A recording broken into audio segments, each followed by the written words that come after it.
Welcome to the Wisdom That Breathes channel.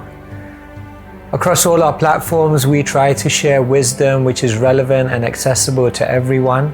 But on this particular platform, we go deeper into some of the ancient principles found within the scriptures. If you find some of the terminology difficult or inaccessible, then go over to our Keshava Swami YouTube channel where you'll be able to find other content which is perhaps more relatable. Thank you and enjoy the wisdom that breathes. Hari Hari Bifale Janama Gunaino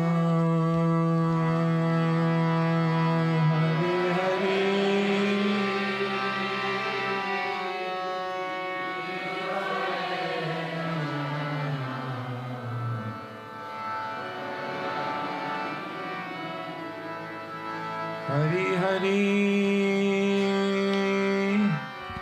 Bifale Janama Gunaino Hari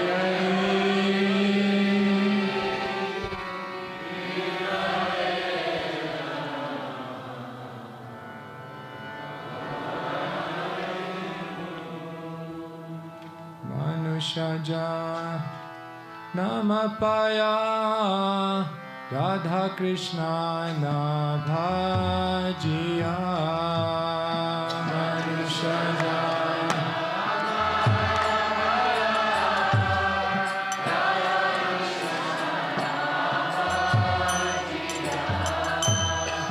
Manushaja Namapaya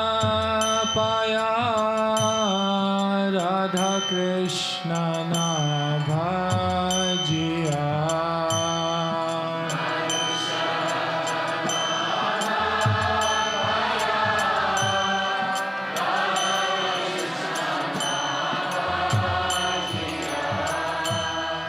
Janiya Suniya Bishakhaino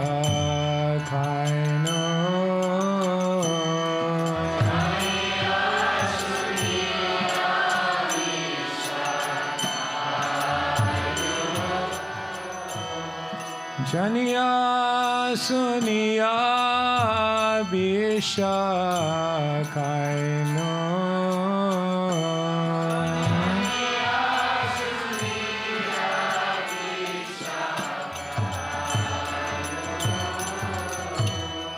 Golokera Premadhana Harinama Sankirtana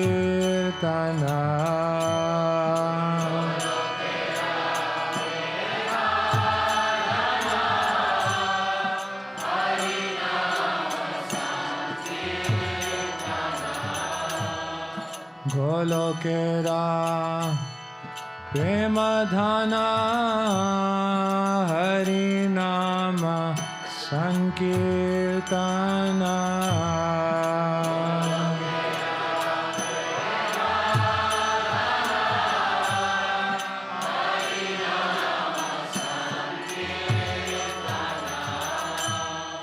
Ratina Jamilo Kene Taya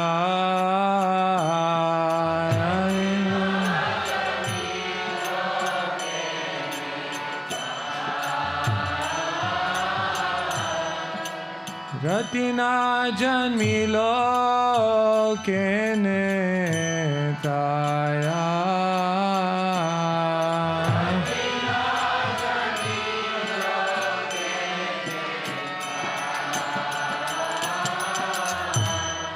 Samsara Bishanale Divane Shihiya Jwale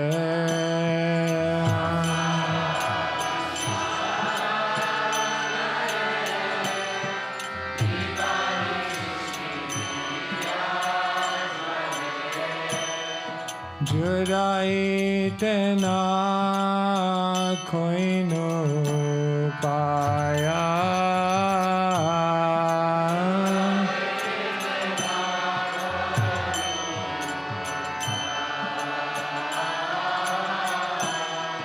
Judai tena koino paya.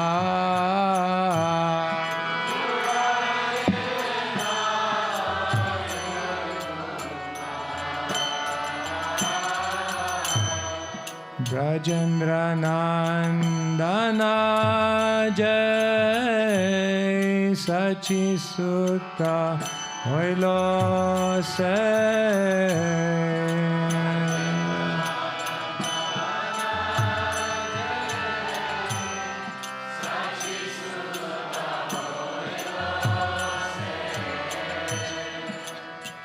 Balarama Hoilo Nitaya.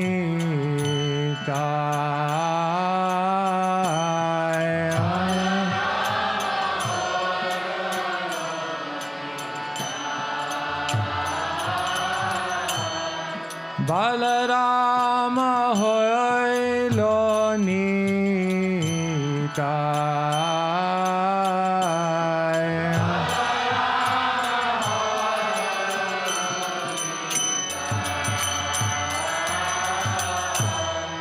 Hina hina jatha chilo hari name udharilo.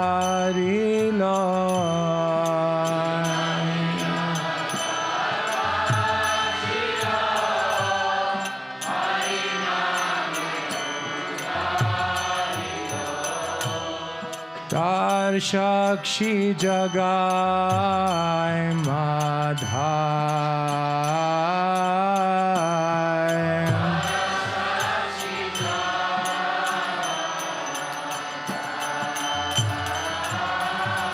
Tara shakshi jagai madhai.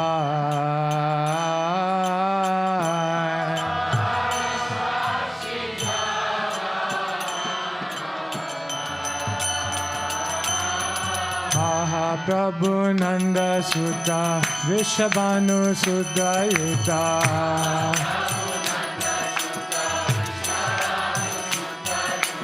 Aha Prabhu Nanda Sutta Vishabhanu Sudayita.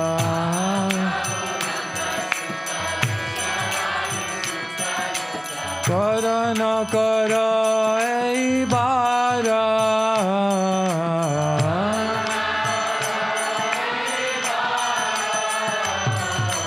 Karana karo ei bara.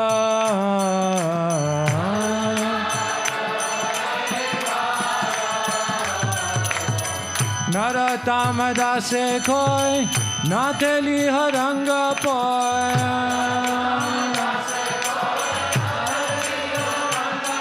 Naratama dase koi nateli haranga poy.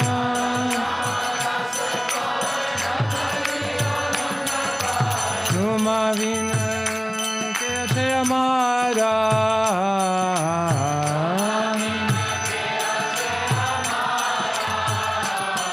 Tuma vina ke se amara.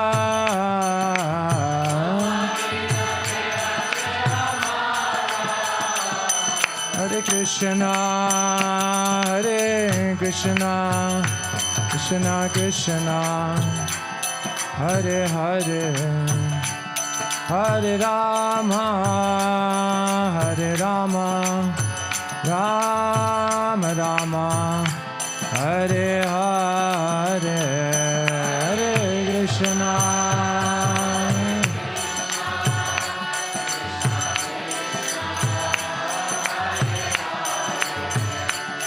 Hare Rama, Hare Rama.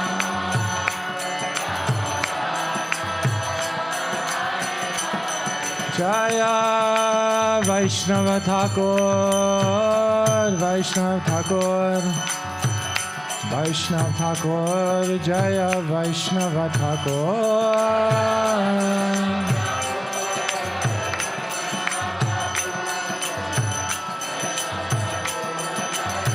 Nitai Gaura Hari Bol, Hari Bol, Hari Bol, Nitai Gaura Hari Bol.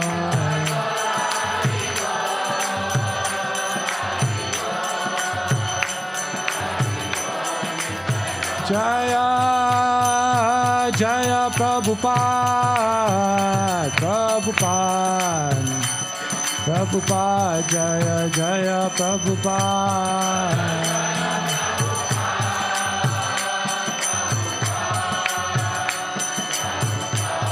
Jaya, Jaya Prabhupada, Prabhupada. Prabhupada, Jaya, Jaya Prabhupada.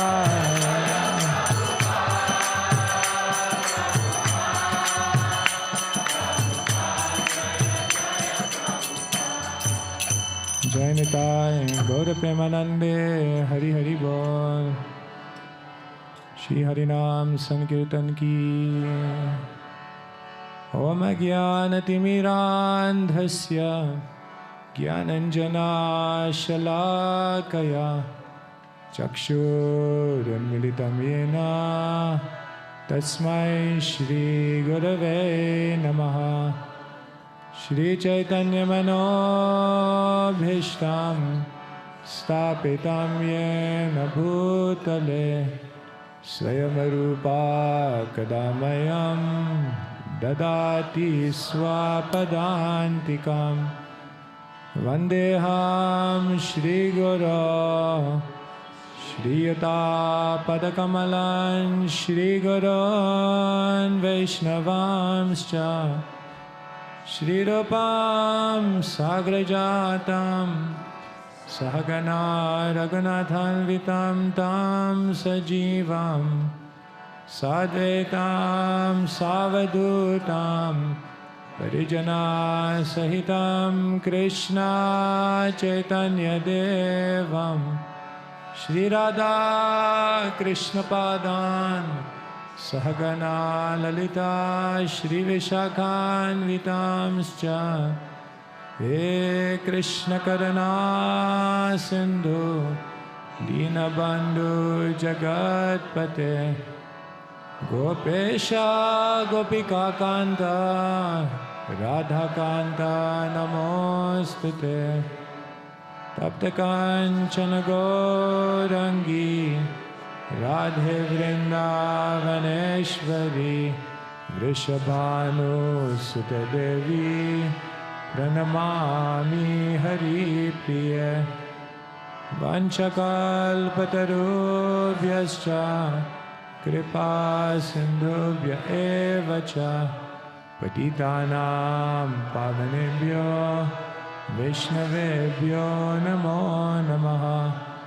Shri Krishna Chaitanya Prabhu Nityananda Shri Advaita Gadadara Shri Vasudi Gaur Bhakta Vrinda Hare Krishna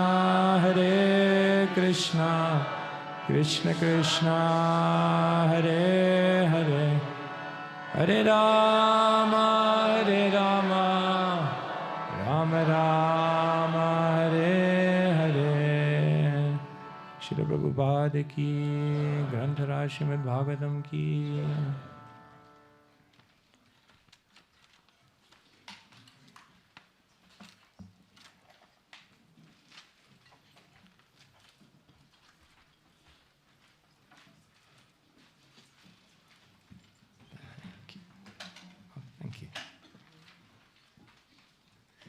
Hare Krishna everyone, so thank you so much. Good morning, I hope you're all well.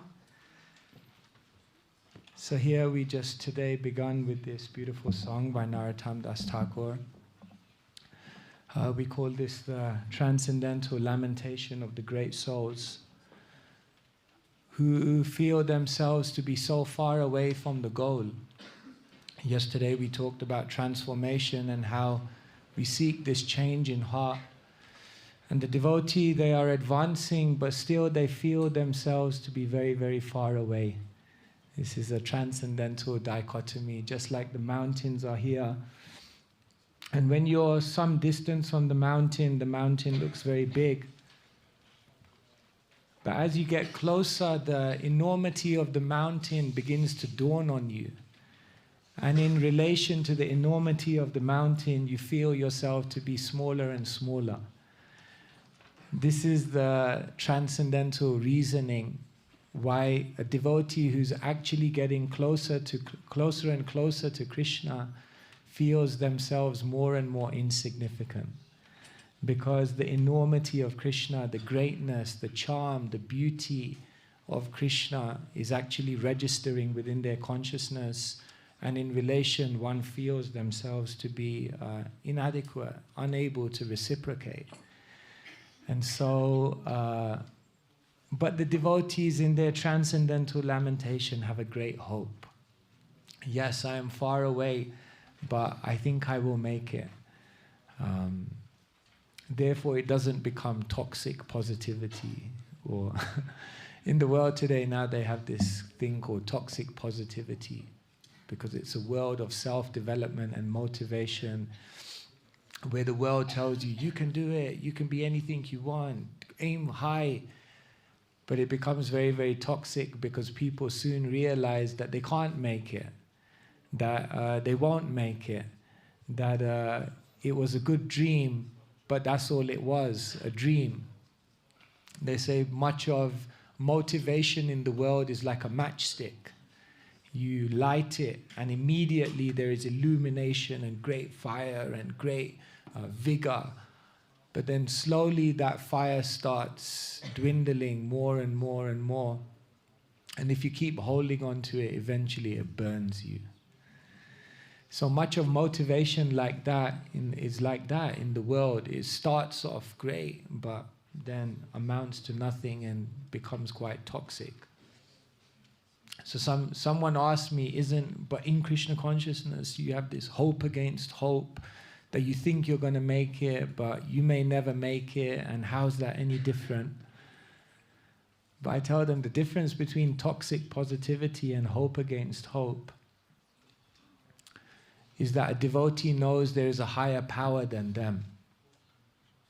And therefore it can never turn toxic, because they know in all my inadequacy, in all of my failures, in my inability to be where I want to be, still I have hope, and still I know I'll make it, because there's a higher power than me. And therefore it never becomes toxic, it never becomes depressing to a point where it breaks someone. Yes, sometimes we feel I'm far away, but we keep in mind that Krishna is very kind, and Krishna can change anything, and therefore the devotee always has hope. So yes, we are going on with hope in our journey. Yesterday we discussed the triggers of transformation, and we talked about how we're essentially trying to change our inclination and go from being hard-hearted to soft-hearted. We talked about this very beautiful verse from the Bhagavatam, which was recited by Ishvarapuri to Sri Chaitanya Mahaprabhu himself, who told Mahaprabhu, this is the essence of the Bhagavatam, that your heart should melt, and eventually you should just dance, laugh, cry and shout, become so absorbed that you almost become aloof to the world. This transcendental transformation of the heart is what we're looking for. And then we talked about the devotee who had some doubts about whether this transformation actually takes place. And we said, don't be peaceful. There are stages of transformation. Everyone has changed. And even if you feel your heart hasn't changed, that there are still many, many material desires there, still see that your behavior has changed, your goals have changed. Maybe you're not a confidential devotee and that's your great aspiration, but you have become committed. Before that you were casual, and before that you weren't doing anything. And therefore transformation is taking place, but it takes place in stages. First intentions change, then actions change. And when that disposition changes, that is what we're ultimately looking for. But that will come on the journey. And remember, don't be discouraged, be grateful, because there are aspects of transformation. Yes, Love is the ultimate awakening we are looking for. But there are many, many other measures of advancement given by the acharyas which reassure us that the process is working. Our desires change, our character, good qualities, certain aspects of ourselves are refined. All of these things begin to happen. And some of us may be stronger in others and weaker in others, but appreciate that you have changed. Maybe not in certain areas as much as you would like, but definitely in other areas. And then we talked about triggers of transformation, that be hopeful. Because if we read the Shastra, then we will get very, very deep insights that there are things you can do, stories you can learn from, accounts of transformation that you can examine that will give you a clue that if I do this, maybe it will also trigger something within me. So today we will begin by talking about the first trigger of transformation, which is perhaps the most basic, but perhaps one of the most powerful, and that's transformation by instruction. Here we have in the picture Sutta Goswami instructing the sages. Sutta Goswami is also known, Ugra Shrava. Ugra means terrible, but it also means voracious, and Shrava means hears. So he who has heard voraciously can also speak voraciously. One must be very, very eager to hear. Even in Sanskrit, we have one of the words for someone who is intelligent is Bahu Shruta. Bahu means much, and Shruta means heard. So one of the words for an intelligent person in Sanskrit is Bahu Shruta, one who has heard much, one who hears well. It's interesting, even when the sages, they glorify Sutta Goswami, they glorify him in a verse. Tvam nasandarshito dhatra dushtaram nistitir shatam kalim sattva haram pumsham karna dhara ivarnavam. They say, we think we have met your good self by the will of providence, just so that we can accept you as the captain of our ship. So I heard His Holiness Krishna Kshetra Maharaj say this but this word Maharaj, Karna Dhara, it means captain, but it means someone who has heard, or because it's related to the ear, right? They know the direction. I think you mentioned something like this. Am I correct, Maharaj? Like that. Karna means the ear. Karna Dhara, one who holds within the ear, or yes. So in other words, a captain knows the direction because they have heard.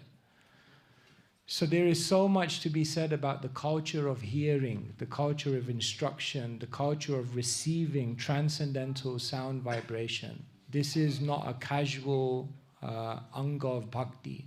This is very, very serious. This is where so much transformation can take place. And therefore you see in the whole culture of Vaishnavism, there is a great seriousness around hearing. It's not a casual thing. Perhaps in today's age of Zoom, it's become a little casual, like you just log in, log out. But it's actually a very, very serious thing. When the hearer, when the listener, when the speaker, when they are coming together and everyone is tuned in, then incredible things happen. And this is what is happening in the forest of Naimisharanya. And as the sages are inquiring from Sutta Goswami, then they reveal their qualification for hearing. So can please repeat after me. Vayam tu na vitripyama uttama shloka vikrame Yachrinvatam rasagyanam Swadu swadu pade pade Vayam tu na vitripyama Uttama shloka vikrame Yachrinvatam rasagyanam Swadu Swadu Pade Pade. Sutta Goswami has arrived and the sages have begun to ask their questions. Their duty is to encourage the speaker. And therefore they're saying, we never tire. As you speak, we feel more and more relish. We have more and more taste.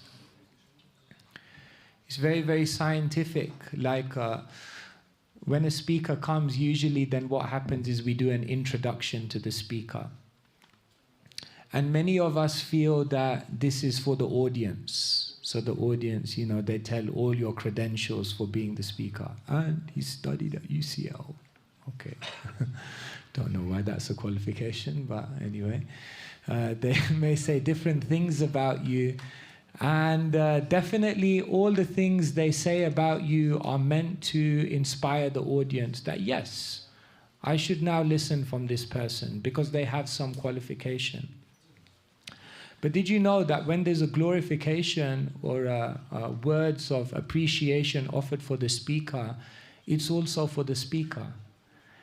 Because when the audience glorifies the speaker, then the first thing the speaker understands is what is the knowledge of the audience. In the glorification of a speaker, the speaker is also understanding where is the knowledge of this person, where is the knowledge of this assembly of individuals.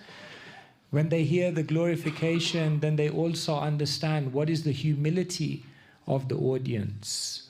Then they also understand when the glorification is there, what is the desire of the audience. And when the speaker hears the glorification and he sees that there is eagerness, there is knowledge, there is humility, then the speaker is much, much more ready to open their heart. The Bhagavatam says a speaker, a sadhu, is like a cloud. And a cloud may rain or it may not rain. You cannot control it. In the same way, a sadhu, they may reveal what gems are in their heart, or they may not. They are completely svatantra, completely independent. However, if the speaker, if the listeners express their deep eagerness, then the sadhu may just open their heart. And then many, many jewels will come. And therefore, Harikatha is a team game. Oftentimes we come into an assembly and sit in front of a speaker and like, okay, let's hear what he has to say. Tell me. But we don't realize that even as the audience, we are playing a very, very active role in the transmission of transcendental knowledge. Because very much it's to do with the eagerness of one to hear.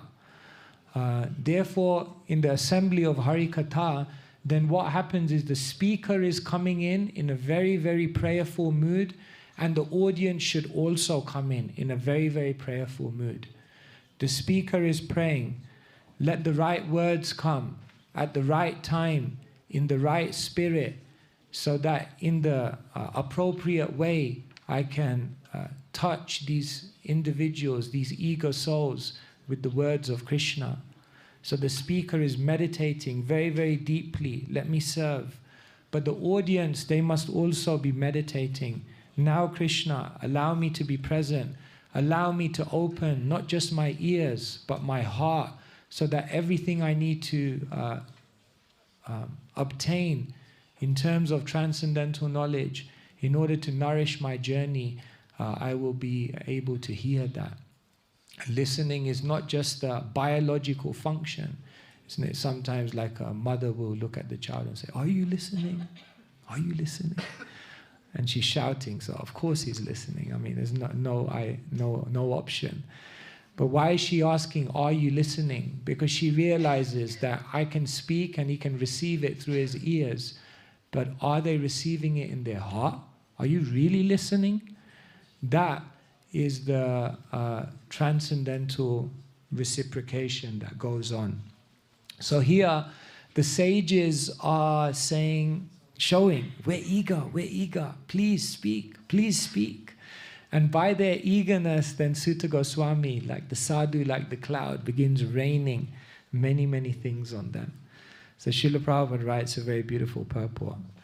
There is a great difference between mundane stories, fiction or history, and the transcendental pastimes of the Lord. The histories of the whole universe contain references to the pastimes of the incarnations of the Lord.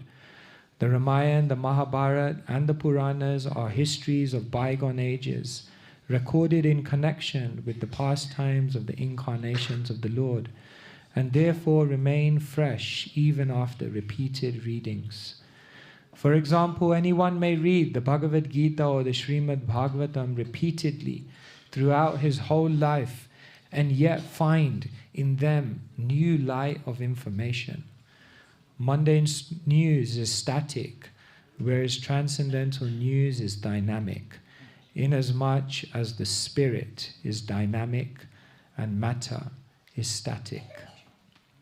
Those who have developed a taste for understanding the transcendental subject matter are never tired of hearing such narrations. One is quickly satiated by mundane activities, but no one is satiated by transcendental or devotional activities. Uttama Shloka indicates that literature, which is not meant for nescience, mundane literature is in the mode of darkness or ignorance, whereas transcendental literature is quite different. Transcendental literature is above the mode of darkness, and its light becomes more luminous with progressive reading and realization of the transcendental subject matter. The so-called liberated persons are never satisfied by the repetition of the words Aham Brahmasmi.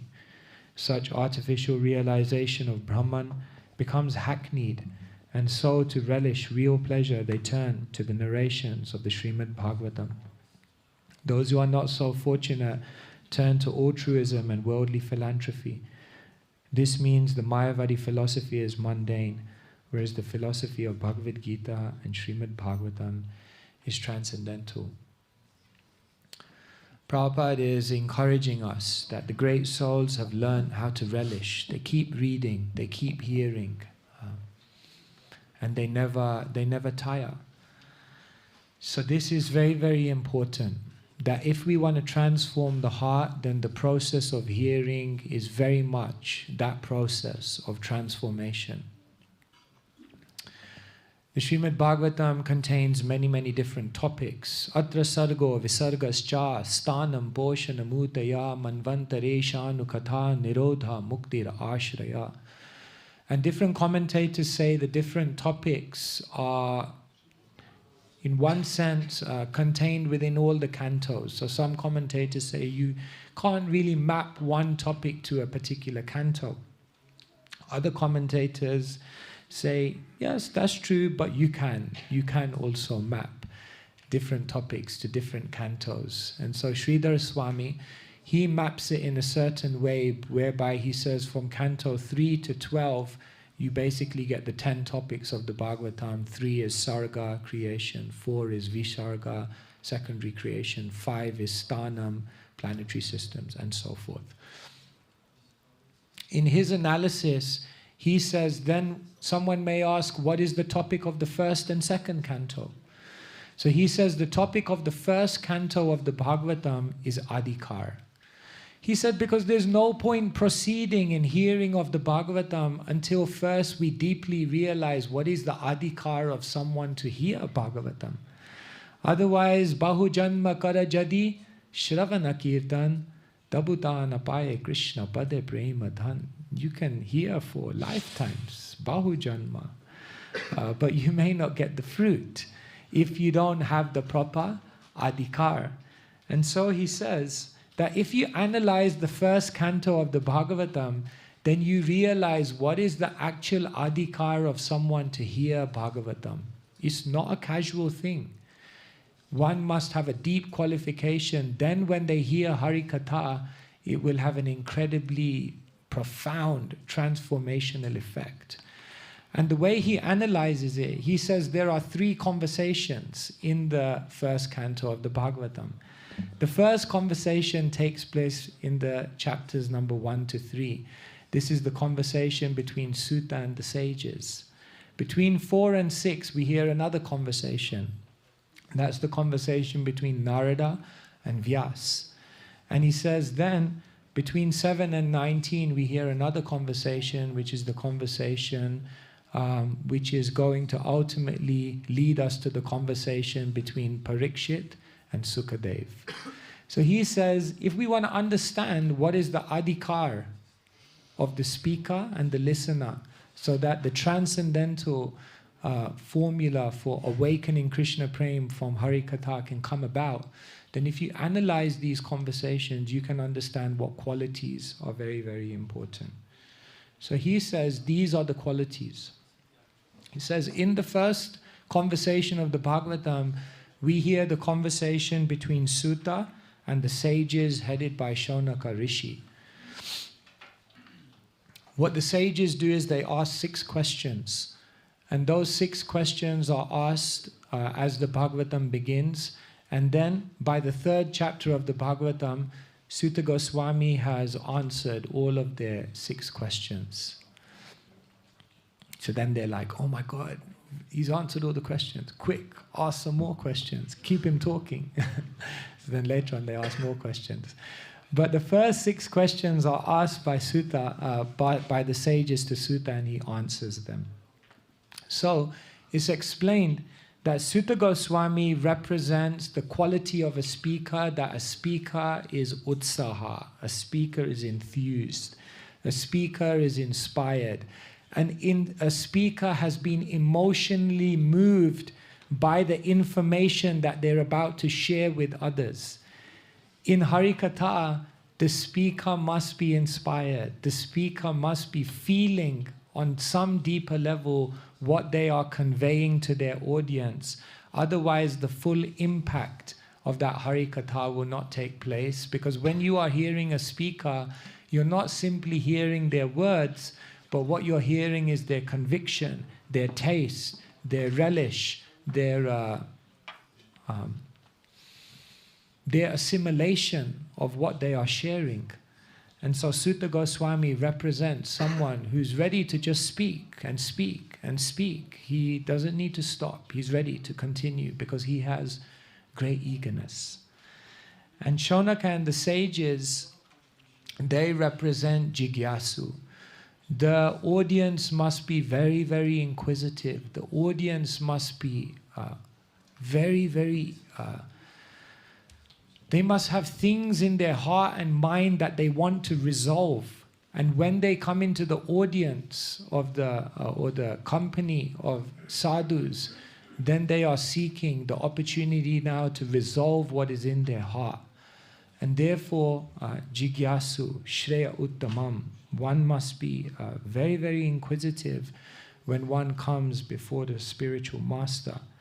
And this was the qualification of the sages.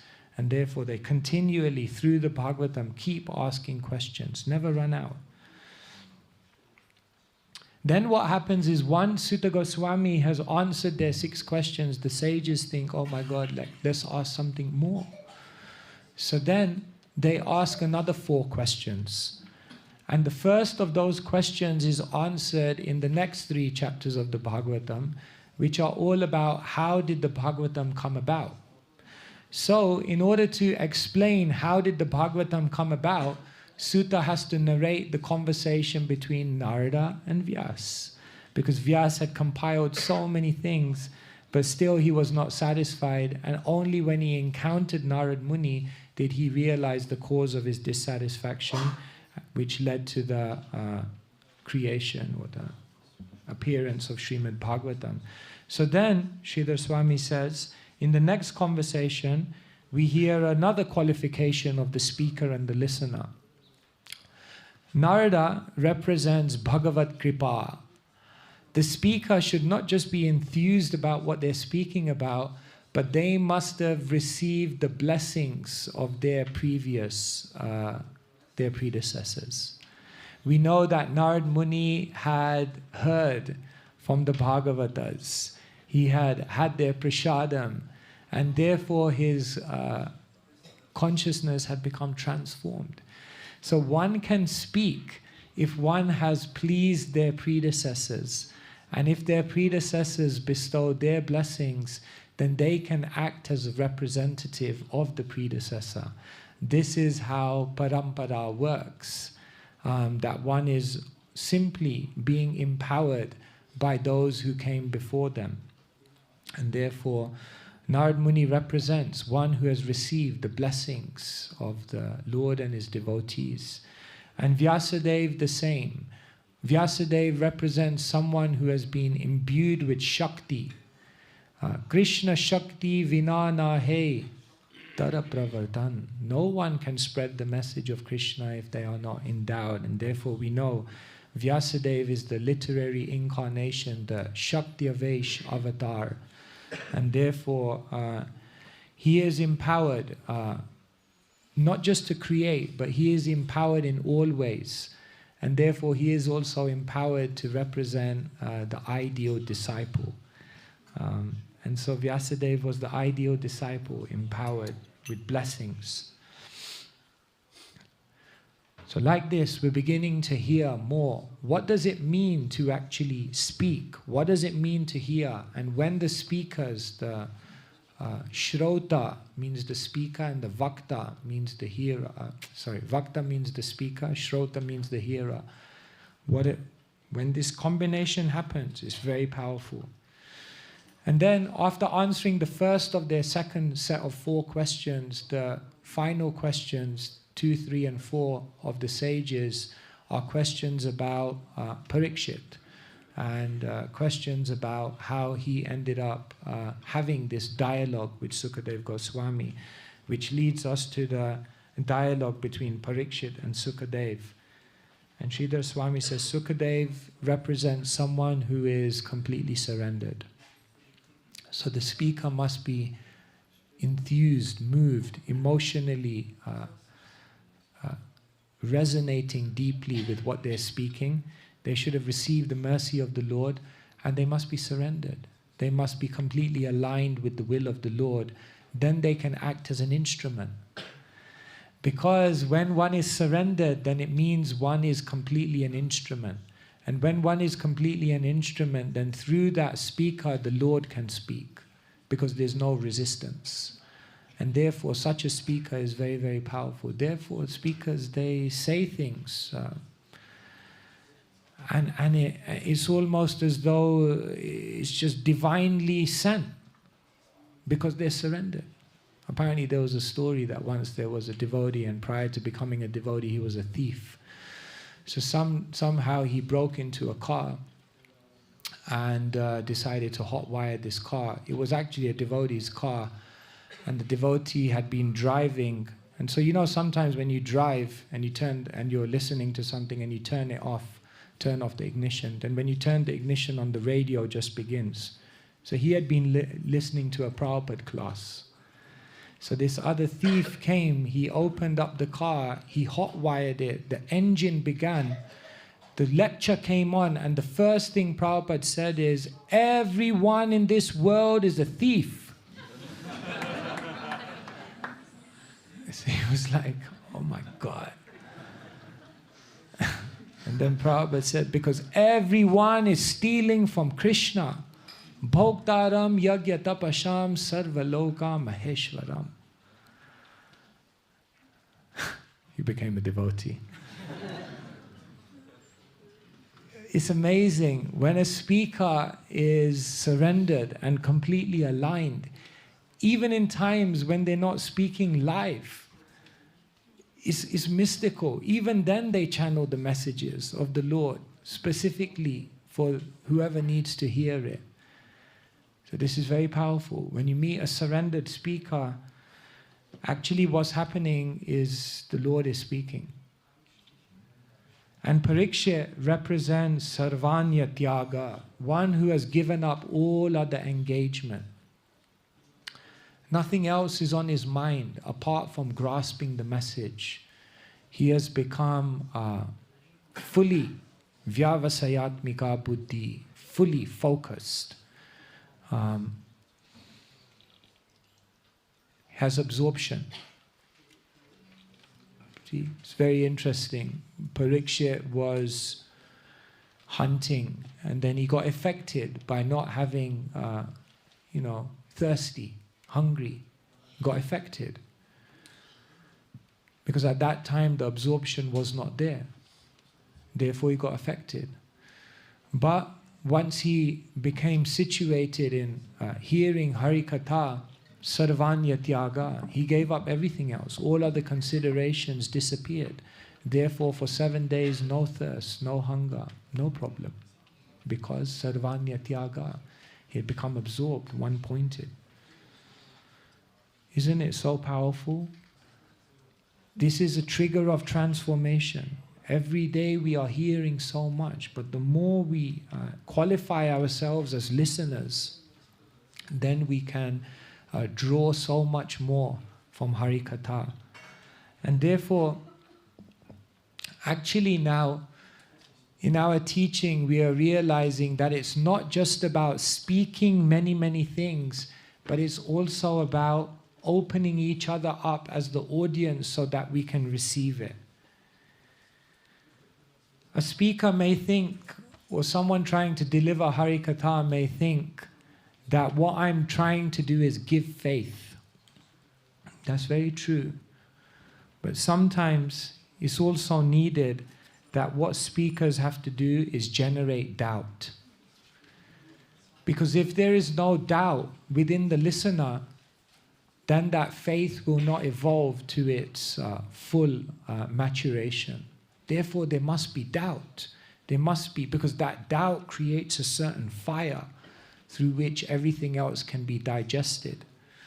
And so, we're realizing now that when we speak, it's not just about speaking to give faith, but it's also speaking to generate doubt.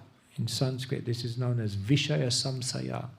You have to actually implant some doubt into your audience, which then wakes them up to think, which then allows them to receive. Speakers think that they are giving answers, but we have to stimulate questions.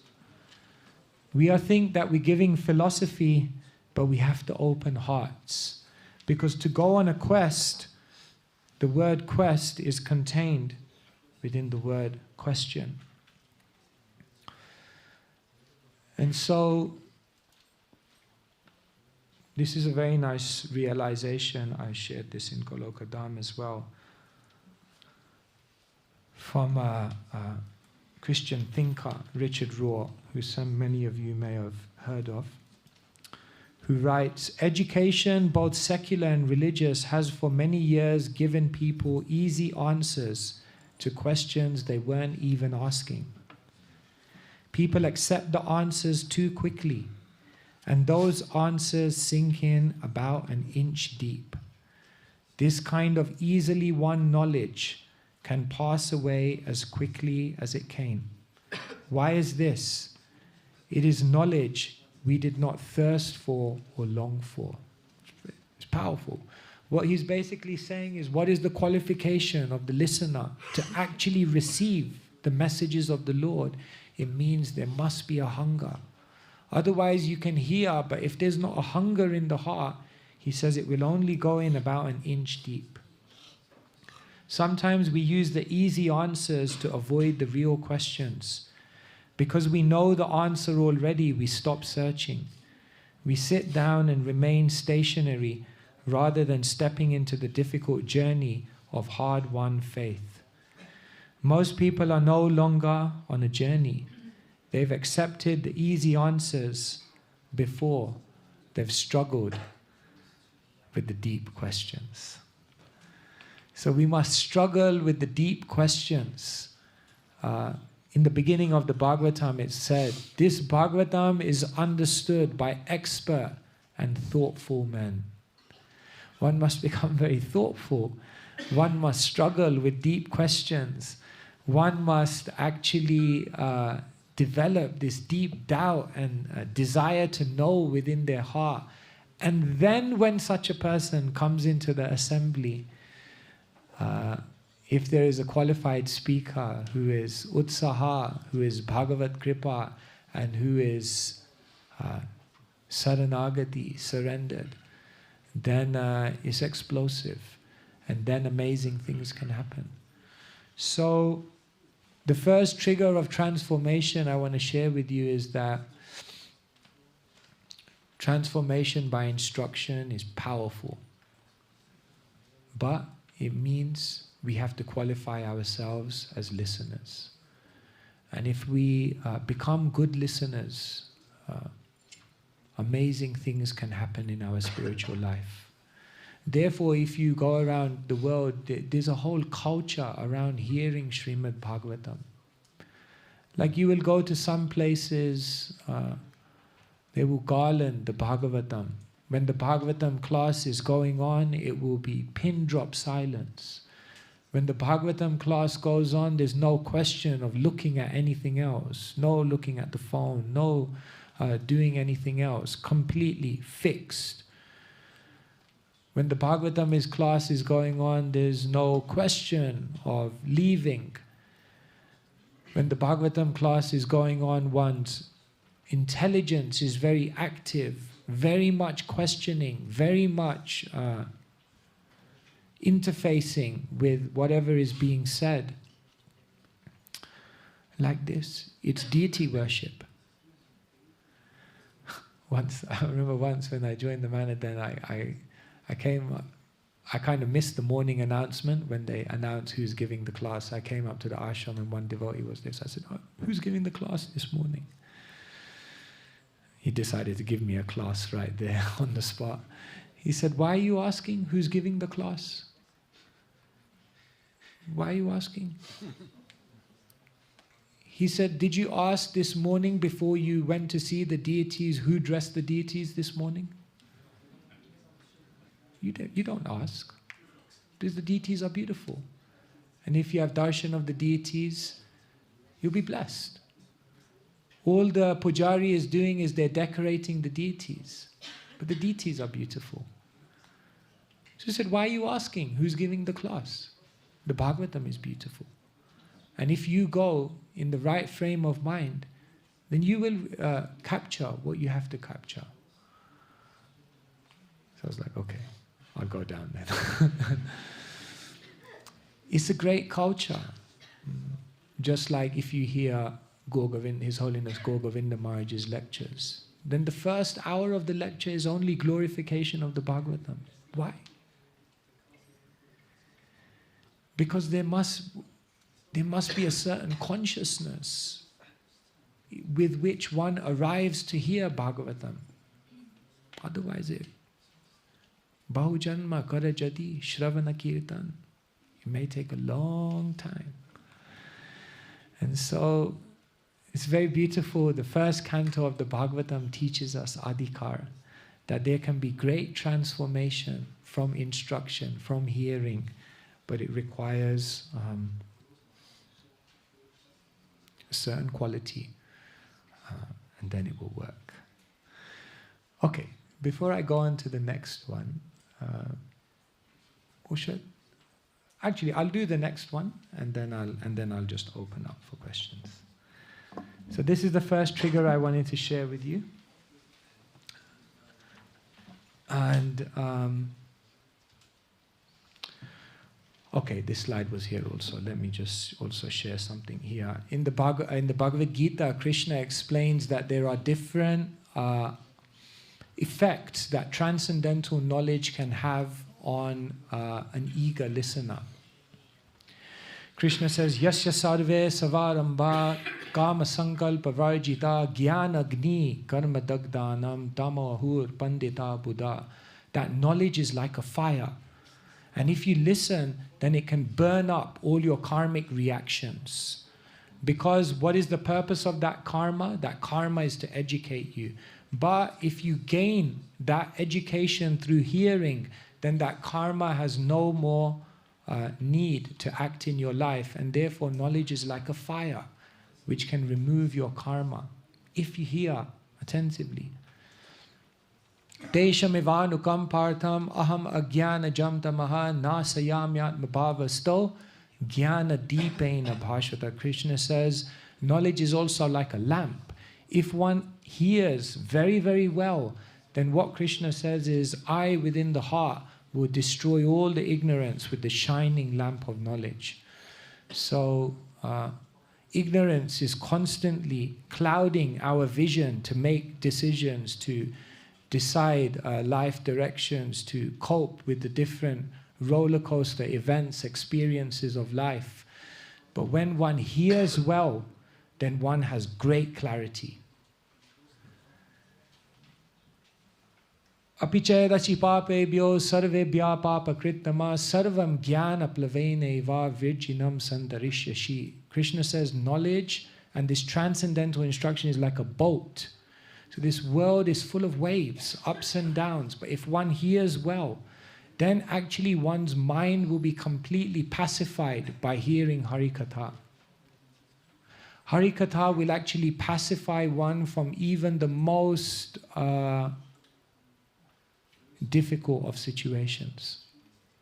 Because it's a boat which offers great protection.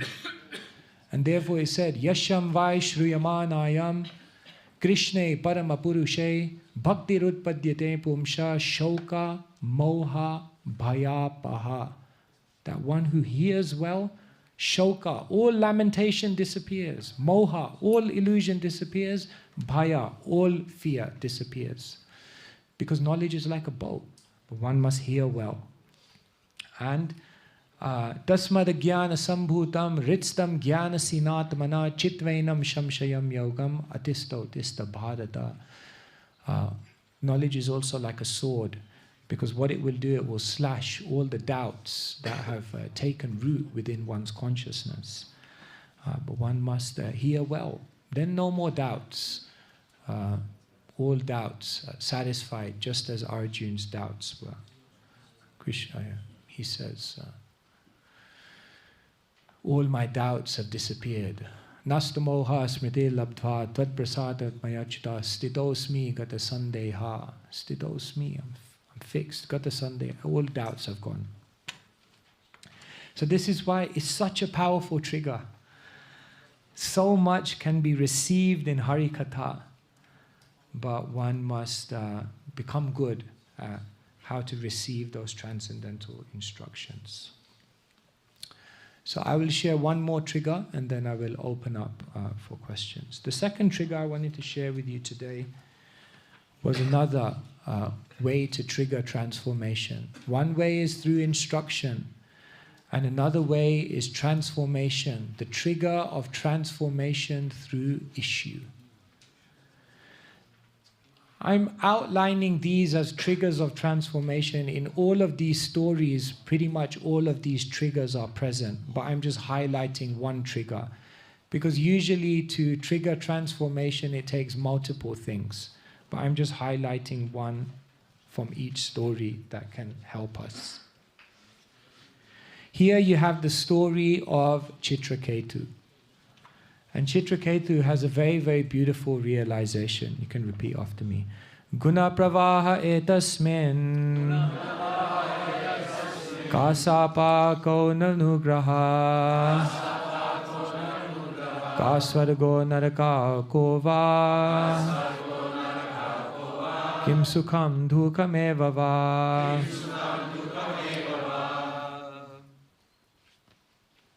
This is his realization. This material world resembles the waves of a constantly flowing river. What is a curse and what is a favor? What are heavenly planets and what are the hellish planets? What is actually happiness and what is actually distress? Because the waves flow constantly, none of them has an eternal effect. It's very, very beautiful. Waves, ups and downs, constantly there in the world. And he says, what is good, what is bad, what is heaven, what is hell, what is a curse, what is a favor? We have no idea. We judge everything in the moment. We have no idea that the world is like a constant river which is just flowing. The waves are coming and going. The good turns into the bad, which turns into the good. The curse turns into the blessing, which turns into the curse. We go to heaven and realize it's hell. We come down to hell and realize it's all just a constantly flowing river. Such a deep realization. And Chitraketu had this realization because look at how up and down his life was. Chitraketu had everything. He had 10 million wives, he had palace, he had riches, he had everything. He was, in proverbial English, on top of the world. But then what happened? He was plummeted into distress because he didn't have a son. It wasn't just an emotional disappointment not to have a son, but it was a practical issue, because who would continue the kingdom? Who would continue the empire? So he was plunged. And then what happened? Angira Rishi came to him. He told his problem to Angira Rishi, and Angira Rishi said, don't worry, I will have mercy on your wife Kritadyuti, she will have a son. On top of the world again, it's all sorted out. But then Angira Rishi told him, you'll have a son, but that son will be known as Harsha, Shoka. So it will be cause of your happiness, but then the cause of your disappointment as well. Oh my God, again plunged. Somehow or other he managed, as we do, to block out all the negatives and just pretend it's not there. And he carried on. His son was born. It was a very beautiful life. Everyone was happy. In the palace, Kritadyuti gave birth and everyone was charmed by his son. On top of the world again. But then what happened? The co-wives became envious of Kritadyuti and the fact that she had a son, and therefore they poisoned the child and they killed him. Oh my God, plunged again into distress. Then he was completely in lamentation. Then what happened? Angira Rishi and Narada came again. They gave him instruction. And through Harikatha, Sarvam Jnana, Plaveneva, it's like a boat. The knowledge, again, lifted him above all of these waves. He pacified his heart, his mind. It even came to the point where his own son instructed him. And with all that transcendental knowledge, he again was lifted up. They gave him a mantra to worship Shankarshan. And again, he became completely pacified. He was absolutely fine. Again, accepted his situation and went on again in life, totally okay. And then what happened? One day he was walking, he chanced upon Parvati and Shiva, somehow inadvertently offended Parvati, and Parvati cursed him. That you'll become a demon in your next life. Again, plunged. And then what happened? He came back as the demon, and then eventually Vritrasura confronted Indra. And then finally, through his beautiful prayers, he received the mercy again. Chitraketu was the right person to have this realization. I mean, he had a roller coaster journey.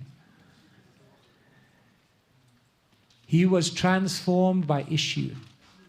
Because life means problems. Life means ups and downs. Life means obstacles. Basically, we have attachments which are rooting us to this world.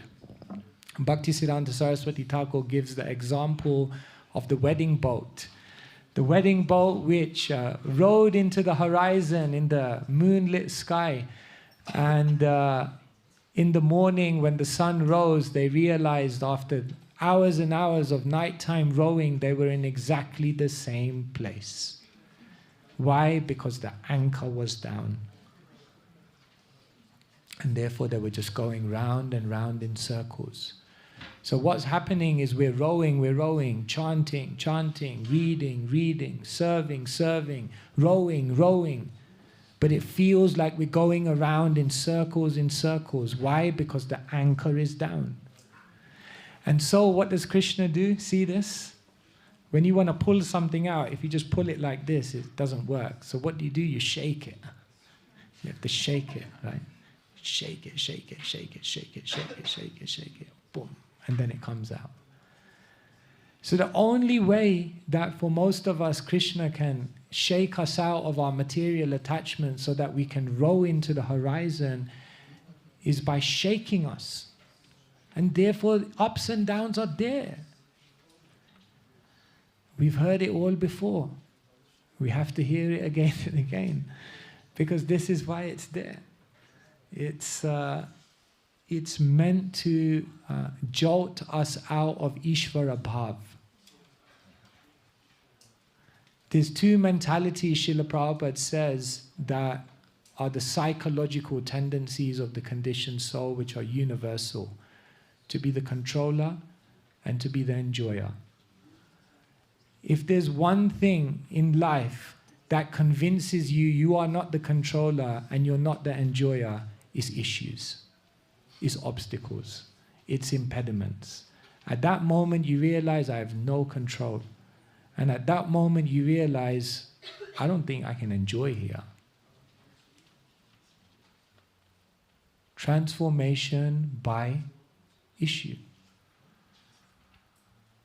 So I show this often to people, because people say, I want a straight life. Why can't I have a peaceful spiritual life? Go back to Godhead peacefully. You could, but it may take much, much longer. We don't want the ups and downs, but what we don't realize is that is actually what speeds up the journey. You could wish for a very, very comfortable, a very, very plain sailing spiritual life, but it's not what will generate the momentum. Your life may have even more obstacles. But you know what will happen? The same thing's going to happen.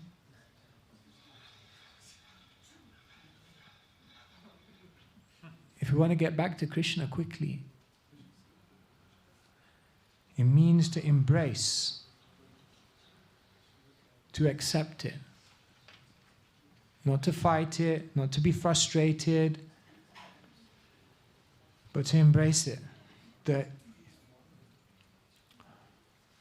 obstacles are not the obstacles. The obstacles are the mentality that, number one, I shouldn't have obstacles in my life. The mentality, number two, that obstacles are bad. And the mentality, number three, that obstacles are insurmountable. Obstacles are not the obstacle.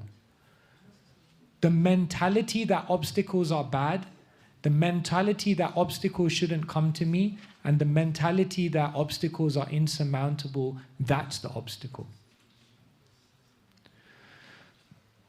So sometimes I share with people, share to myself, preach to myself. When something bad happens, there's three things you can do. When something bad happens and all of our energy and attention and absorption goes to that bad thing, there's three things you can do. Number one, look for the good around the bad.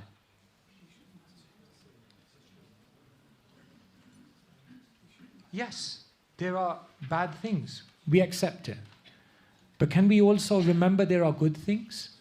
What sometimes happens in our life is that when a bad thing happens, it dominates our consciousness so much that we can't see the beauty of what we've been given. So when obstacles come, when a bad thing happens, the first thing you can do is look for the good around the bad. But what I also share with people is that when obstacles come, also look for the good that comes from the bad. Because what did Chitraketu say? What is good, what is bad, what is heaven, what is hell? It's all like a flowing river. And therefore, look for the good that can come from the bad. Because from the bad, many, many good things that can come that wouldn't come of their own, on their own. So that's the second thing you can do. And the third thing you can do is look for the good that Krishna is telling you to develop in order to counteract the bad. In other words, sometimes Krishna will send an obstacle that forces us to develop something which we would not independently develop in order to counteract that bad thing. This is transformation by issue. When an issue comes, don't get so absorbed in it. First thing, look for the good around the bad.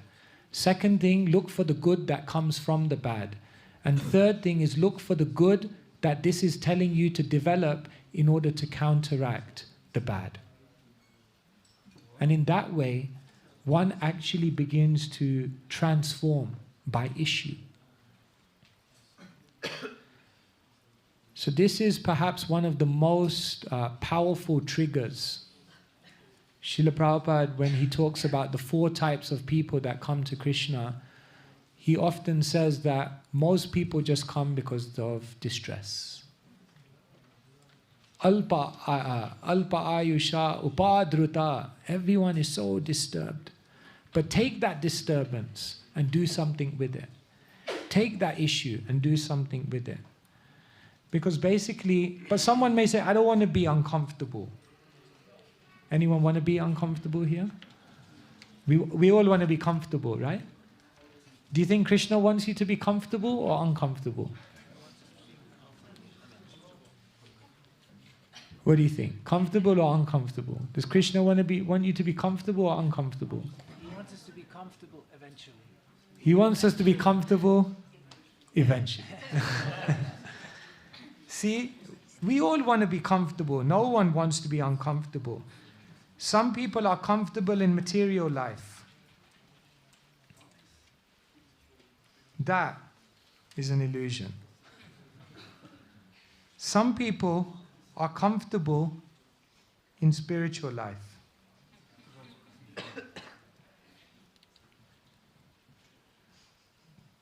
That is kind of an illusion as well. Krishna wants us to be comfortable in Krishna consciousness. That is real comfort. Krishna wants you to be comfortable. But what Krishna doesn't want you to do is to get rooted in an illusion of comfort in material life. And therefore, what Krishna does to get you from here to here is he gives you discomfort. And then we come to spiritual life. And you may have noticed that sometimes we also get comfortable in spiritual life. Comfortable in Krishna consciousness. Now, it's not that we shouldn't try to have a stable situation in our spiritual life. Varnashram is there. You should have a stable life, enough money, good security, good social situation. That comfort is good. But remember, that comfort in spiritual life is not the goal. That comfort is just a platform in your spiritual life from which to actually develop Krishna consciousness. Because even if you're comfortable in your spiritual situation, but we're not actually Krishna conscious, then eventually every situation in the material world will break down. And so, what Krishna will do is he'll send discomfort here to get us to the next stage.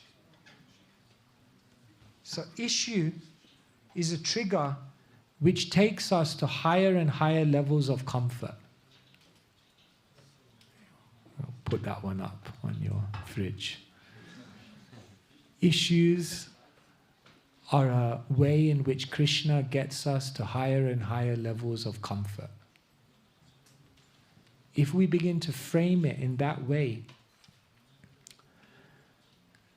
then transformation by the trigger of issue is a very, very powerful way to actually come to a higher level of Krishna consciousness.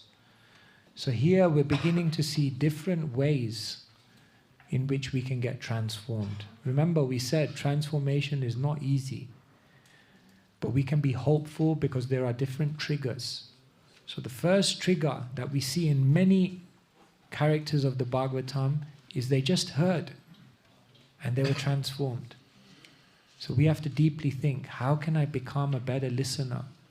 The culture of Harikatha is serious business. And we see the transformation in characters of the Bhagavatam which came out of issue.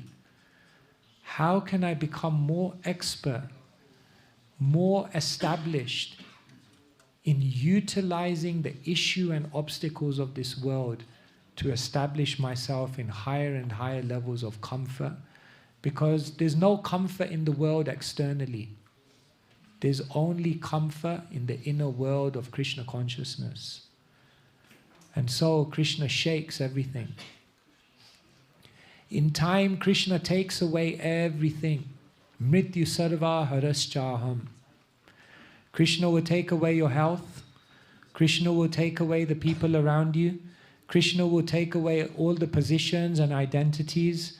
Krishna will take away everything external that we rest upon, that we find security in, to help us realize that when all of that is gone, what remains is who we actually are. And so, destructive enlightenment. That's sometimes the story of the world we're living in. It's a story of destructive enlightenment.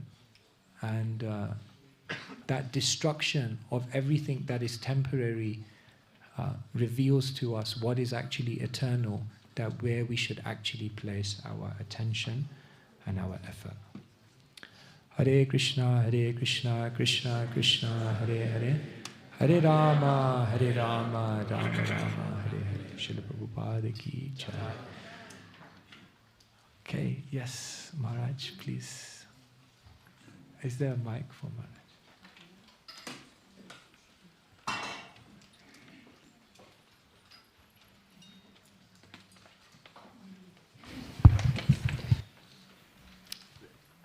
I think Krishna Kshetra Maharaj.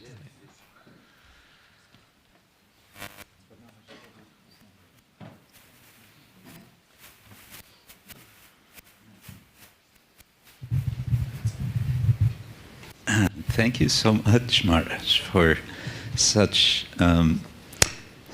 crystal clear and systematic presentation. You were saying, yes, just at the end, transformation is not easy. And in the very beginning, you reminded us of Chaitanya Mahaprabhu's transformation by Ishvara Puri. And it seems to us, perhaps, that in this case his transformation was very easy. It was instantaneous. So I wonder if you've given wonderful examples of the two kinds of triggers of transformation from the Bhagavatam, whether some thought comes to you with regard to these one or the other trigger with regard to Chaitanya Mahaprabhu as described by our acharyas. Thank you, Maharaj. Yes. Yes, Mahaprabhu's transformation is very, very beautiful, very, very sudden, very dramatic. We all like hearing stories of how people came to Krishna consciousness. So even the Shastra tells us how God came to Krishna consciousness. So yes, Mahaprabhu goes, and I guess we could connect Mahaprabhu's transformation to the first trigger I gave today, which was transformation by instruction. Because when Mahaprabhu meets Ishvara Puri, then what's the first thing that Ishvara Puri says to him?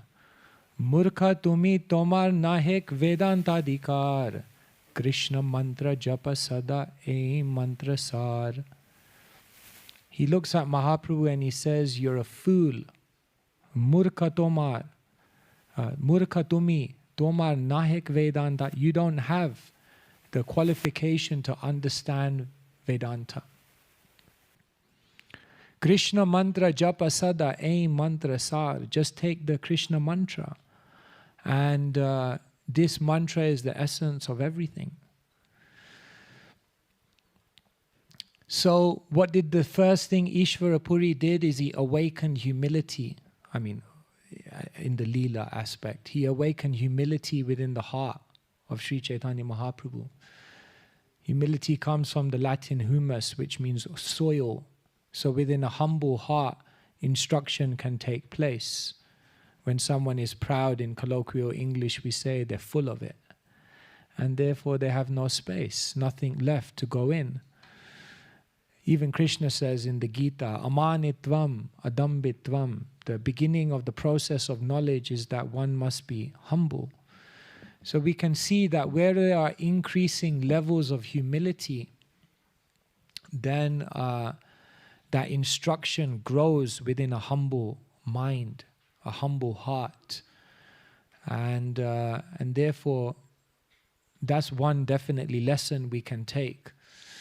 And of course, later on, even though Ishvara Puri tells Mahaprabhu, you don't have any qualification to study Vedanta, later on in his life, Mahaprabhu goes to Puri and he actually tells Sarvabhaum Bhattacharya what is actually the essence of Vedanta by teaching him Bhagavatam. So it seems that when Ishvara Puri told him that you can't really understand Bhagavatam, you have no qualification, it wasn't that he shouldn't study, it wasn't that he shouldn't try to understand Vedanta, but he should understand that it will only be possible if he first has this heart of humility. Then you can actually understand the imports. If one recognizes and has faith beyond that in their own ability. See, like if one thinks they have the ability to understand Shastra, that's their disqualification.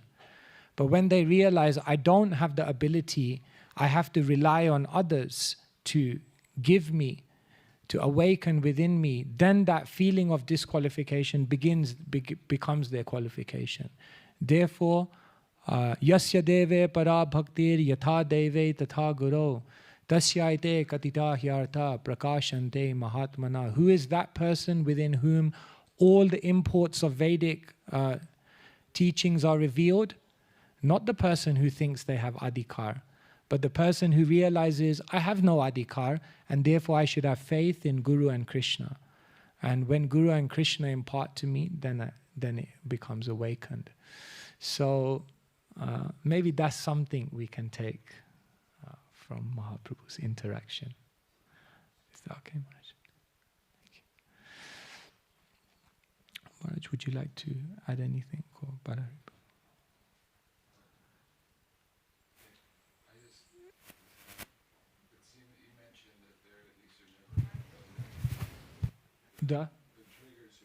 The triggers are never independent, yeah.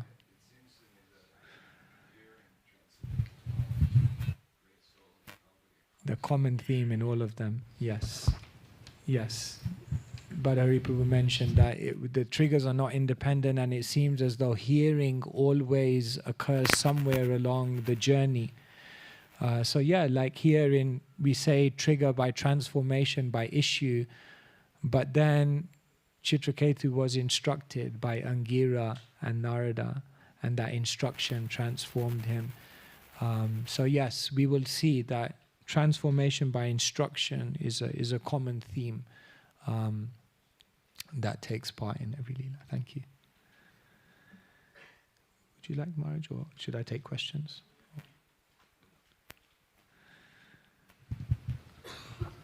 Oh, Hare Krishna. I think it is very, very nice how you have been gifted with this systematic and clear insights, and I think it is most beneficial at this time if questions are asked by the audience. Thank you. Okay, so there are some, I see many hands. Someone will have to pick. I don't know who's going to pick. It's too much pressure for me to pick. Thank you, Maharaj. I wanted to ask about this last point you were making in the topic of transformation caused by issues. In this slide, you were mentioning how Krishna will send discomfort or issues, bringing us from material life to spiritual life to actual internal Krishna consciousness. But I just wanted to ask, how can we discern between issues or problems that Krishna sends us and that we're causing by our own ignorance? Or is there a difference? Are they both beneficial for our growth? Yes. Very nice question. In one sense, we can say everything is working under Krishna's plan. Maya dhyakshena prakriti suyate sa characharam hetunane nakonteya jagat viparivartate. Krishna says the whole material nature is working under my direction. So, yes, we have done certain things and therefore we have to receive certain reactions. We did the crime, we have to do the time. So, yes, but when one desires to connect with Krishna, then Krishna personally gets involved. And so Krishna will then take your karma and he'll engineer and dispense it in such a specific way that you'll do the time, but you'll also ultimately elevate yourself and come closer to him. So is the suffering I'm going through now a cause of Krishna, Krishna's hand, or is it my stupidity? Probably both in most cases. But Krishna is there. When one becomes a devotee, then Krishna gets involved. So we can never say that a devotee is simply undergoing the reactions without any intervention from Krishna, like that. Does that help? Okay. Does someone want to hand the mic over to this side? I don't know. Maybe someone can, yeah, pass it. When?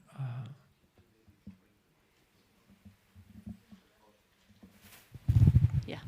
Hare Krishna Maharaj, thank you very much. On the slide where you described or listed the qualifications, the adhikar for the listener and the speaker, the second one was actually the same, it seemed. But then when I looked closer, I saw that the first one is Bhagavat Kripa and the second is Bhagavat Kripa. So is there a meaning to that? Yes.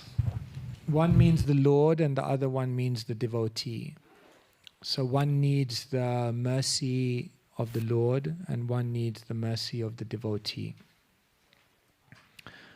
I heard this from someone else. I have not read it in the commentary myself, but when they were describing in a seminar, then they mentioned that Narad Muni had both the mercy of the Lord and his devotees, and Vyasadeva both the mercy of the Lord and his devotees. But basically, yes, one requires both. Therefore, one who is imbued with mercy, they can understand. Is that okay?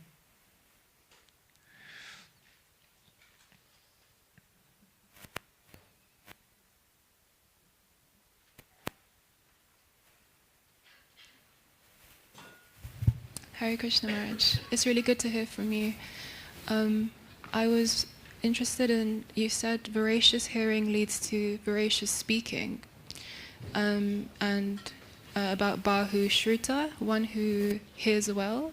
So I was interested if you had any personal, practical advice on good note-taking and reading, like practically what makes, what is effective receiving of knowledge. Yes. It's such a culture to hear well. Too often in our spiritual life we develop bad habits in all of the angas of bhakti. Sometimes during japa, many bad habits. And also in hearing, many bad habits. In the Bhagavat Mahatmya, it's mentioned that there are 4 types of superior listener. The chataka, the swan, the fish, and the parrot. I believe. And so if you study this, I won't go into detail now because that could be a seminar in itself, but if you study this and you study the principles of each one of those, the Chataka takes directly from the cloud, so it always takes from a pure source. The para hears but then repeats, shares. The swan knows how to hear something and then ask themselves, what's the essence here? Yeah? In English they say, okay, what's the bottom line? What does this mean for my life when I wake up tomorrow morning? And the fish means one who doesn't blink. Like, you can see in an audience, like, you are a very good audience, by the way. But you can see in the audience, there are always some who are just like, you can see. They are listening. They really want to know. A fish doesn't blink. They don't want to miss anything. They don't want to divert their attention. They're just there. Once I went to one temple and they were so eager. I mean, it was like they were sitting like here. You know. So like, you know, like for Western mentality is like we generally like our personal space, you know. So it's like okay. But they were so eager to hear. You see, like some people, I'm not saying you should do that tomorrow. You can if you want to. But I'm just saying. But it was an external exhibition of an internal disposition. That someone, like when you're sitting this far from the speaker, I mean, it's very unlikely that you're going to space out. I mean, it's like, you know what I mean? You're not going to. The more distance we create, I'm not saying those who are on the back of the room or anything, that's fine. We wouldn't. But we got to be careful because the more distance you create, the more room you leave for Maya to come in. And then that Maya separates you from the transcendental vibration. So it's such a... I was once in Chaupati, and this was maybe in 2003, for Gaur Purnima, and His Holiness Radhanath Maharaj gave a class for like 7 hours. No one moved. And then after like 6 hours, it was like, shall I continue? Ariba! It was like really like, I mean, they were like really like, they were there. You know, I was like so impressed. It's what will it take to really be there? It's deity worship. Hearing the Bhagavad, it's like when you go on the altar, it's serious business. Imagine we would worship the Bhagavatam like a deity. It's powerful. So you can take some principles from that of how to actually take the principles of good hearers and then ask yourselves, what are the practical things I can do when I come into a class to demonstrate this, to live this, and become a good hearer? Bhaktisiddhanta Saraswati Thakur said, I've noted him, he hears well. He does not go away. He hears well. So, I don't know how long we should go. Should we finish? Or you tell me. 7 hours have not been reached. Okay, maybe 1 or 2, and then I guess, because then other things are there, otherwise we will encroach upon others. Maybe 1 or 2, I don't know, whoever has the mic. Hare Krishna Maharaj, thank you for the lecture. I have... Sorry, where am I looking? Oh. Thank you for the lecture, Maharaj. I have a couple of questions related to 2 main concepts. One question is related to absorption. So in the first day of the retreat, during Sachidanand Maharaj's lecture, he had mentioned Uddhava's story about absorption and imitation. And you also mentioned about absorption. And my question is, at what stage does the imitation become absorption? And if absorption also like a deep sadhana, or is it different? And okay, should we start with that? So at what point does one actually become absorbed? There are different levels of our being. There is the physical level of our being, there is the intellectual level of our being, and then there's the emotional level of our being. And absorption occurs when all of these have become invested within an activity. I share with people, first it's the hand, but then it should be the hand and the head, but then it should be the hand, head, and the heart. So sometimes we're just doing the hand, we're just doing something, like one turns up to a class and it's just like, tick, I was there. So it's good, at least they're there. Physically they've arrived. But then the head, are they intellectually giving their attention, their real cognition, the best of their attention to what's actually being said? And then the heart. Now who is that person who has arrived physically, who is also giving their attention, and who is also trying to genuinely emotionally receive that message in a way which moves them to do something? Right? Good speakers, they also, the qualification of the speaker is they can also awaken this within people. They say when Cicero spoke, it was like everyone clapped, like brilliant speech, brilliant speech. And when Caesar spoke, they were like, let's go out and fight the war. That's the difference between a good and a great. That the great can move someone into action. And that means they're able to awaken the heart, the emotional involvement. And that's what real absorption is.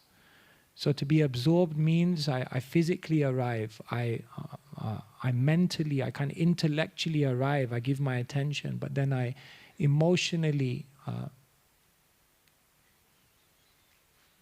it's... Is that okay? That's something there. I just, maybe one other question, give everyone an opportunity. Is that okay?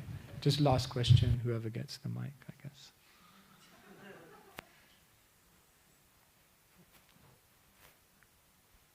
Maybe someone who hasn't asked a question, or okay.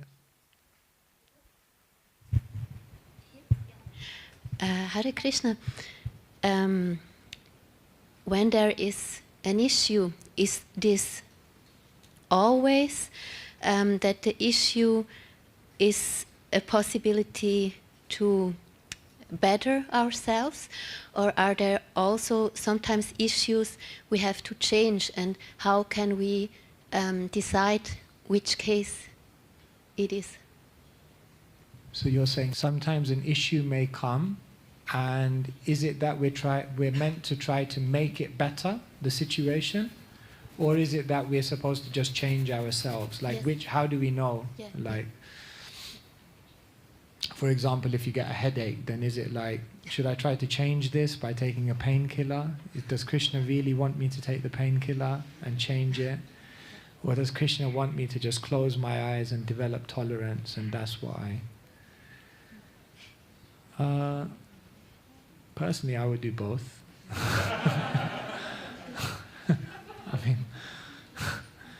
So the point here is that when we talk about transformation by issue, we're going through an uncomfortable world. And trying to make the uncomfortable world a little more comfortable is not a crime. It's okay to do that. We all do that. We do that every single day. The problem is when we become so obsessed with that endeavor to make the uncomfortable comfortable that we forget, what is Krishna actually trying to teach me from this? How is Krishna actually trying to change me? So we say, don't just leave the problems, learn from the problems.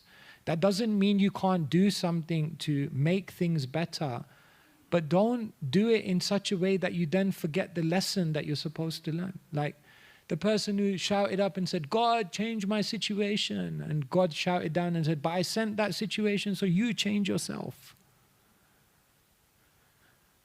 Otherwise, it's like deja vu. We keep finding ourselves in the same thing again and again. Because maybe we didn't learn what we were supposed to learn from it. So, does that help? Is that? Thank you so much. I think we should end there. I guess in future days we'll have more time. Grantharaj Shrimad Bhagavatam ki jai, Srila Prabhupada ki jai. Hare Krishna.